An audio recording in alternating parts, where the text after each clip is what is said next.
আজকে রিল এবং শর্টসের যুগে আমাদের পড়াশোনা বা কোনো কাজে মনোযোগ দেওয়ার ক্ষমতা অনেকটাই কমে গেছে।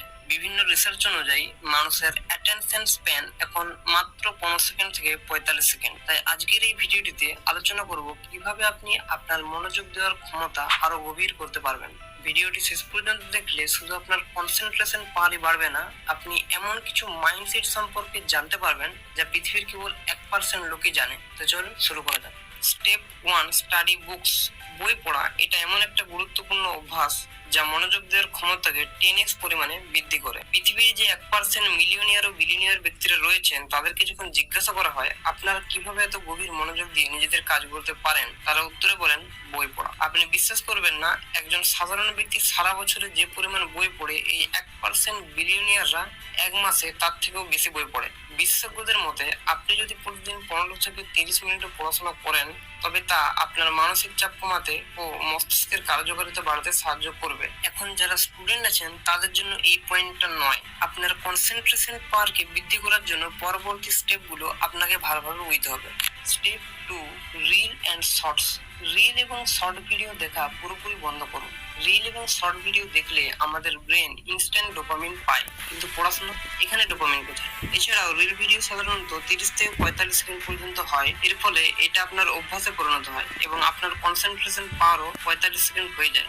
এত কম অ্যাটেনশন স্প্যান হলে আপনি কিন্তু পড়া মনে রাখতে পারবেন না বা ভালোভাবে পড়াশোনা করতে পারবেন না। রিলের পরিবর্তে আপনারা মুভি এবং ইউটিউবের লং ভিডিও দেখতে পারেন। এই স্টেপটা আরো ভালোভাবে বোঝার জন্য আপনাকে স্টেপ 5টা ভালোভাবে বুঝতে হবে।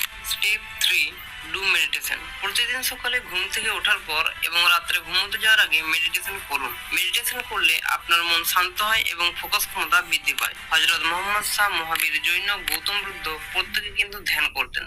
ধ্যান করেই তারা জ্ঞান লাভ করেছিলেন। আমেরিকা ও ইউরোপের মতো দেশের লোকেরা প্রতিদিন সকালে ধ্যান করেন। তাই আশা করে বুঝতেই পারলেন ধ্যান কতটা গুরুত্বপূর্ণ।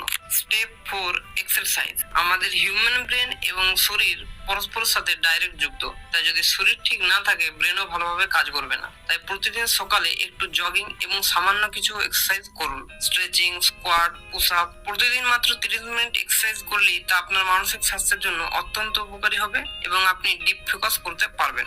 এবং এই অভ্যাসটি শুধুমাত্র আপনার কলেজ বা ছাত্র জীবনে কাজে লাগবে না, এটি আপনার সারা জীবন অনেক কাজে দেবে। Step 5, comfortable in boring feelings.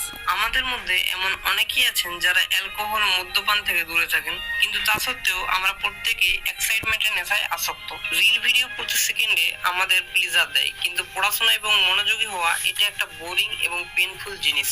Maximum স্টুডেন্টের ক্ষেত্রে কি হয়, পড়াশোনা করতে করতে যখনই একটু হার্ড পার্ট চলে আসে তখনই আমাদের ব্রেনে একটা থট আসে, এরপর একটু ফোনটা নিয়ে বসি, একটু ইনস্টাগ্রামটা চালাই। এটা করবেন না। এই থটটা আসার পর নিজেকে 10 মিনিট যে কোনো ভাবে নিয়ন্ত্রণ করুন, তারপর দেখবেন এই থটটা অটোমেটিক্যালি চলে গেছে এবং আপনি পুনরায় পড়াশোনা করতে পারবেন।